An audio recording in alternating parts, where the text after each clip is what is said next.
I'm James King, the Banker's Africa and Middle East editor, and I'm joined today by Joy Macknight, who is the Banker's Technology and Transaction Banking editor. Joy, you've written a feature on cybersecurity for our September issue. To what extent is this topic keeping bank CEOs awake at night? Yes, I think it's a critical issue for bank CEOs. As many people are saying, it's not just an IT problem, which really means that the bank CEOs and senior execs really need to understand the issues surrounding cyber threat. I think it was the Bank of Bangladesh hack that came to light earlier this year, which netted the cyber criminals like $81 million. I think that really brought that into sharp relief. And what we've seen after that is the fact that other banks have also come forward and said similar hacks happened with them.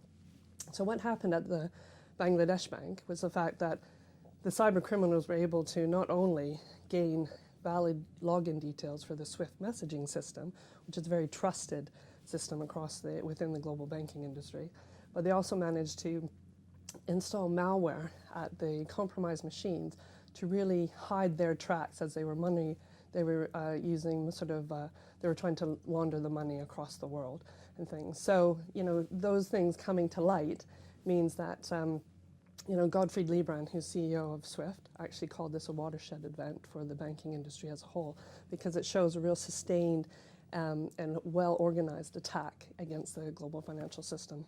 So, given what you've just said, what can banks do to protect themselves? Well, just regular and very basic cybersecurity hygiene, such as installing firewalls, having changing your login details, having the basic defenses in place. That's one thing that they can do. But I think it also shows that it's not just technology that's the answer. I think what we need to do is really look at the people and processes as well. So I think banks need to have cybersecurity hygiene programs in place to really educate their employees, because a lot of the cyber attacks, they're not doing these hard hackings into systems. What they're doing is sending an email, getting people to click on that, and that's what's called social engineering. So that's really their methodology to really get into the bank. So I think that's part of it. Having employees do better reporting, that will also help the industry. And then across the board, I think what we need to see is more information sharing across the banks. And now there's a lot of industry initiatives happening along that, like the European Central Bank is trying to do that in real time, which is, I think, what is needed if we're really going to get ahead of the cyber criminals. Okay, now Joy, you said that the CEO of SWIFT called the Bangladesh hack a watershed moment. What does all this mean for SWIFT moving forward?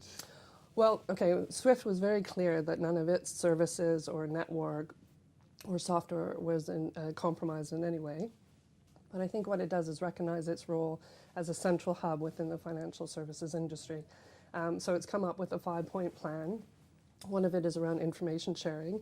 The other is around increasing its security tools. But it's also going to develop standards, which is very important. And I think that's where it's really going to lie. So the other thing that SWIFT has said, though, is that if the banks on its network don't live up to the standards that it's going to set, that there is a possibility that they could get kicked off the network.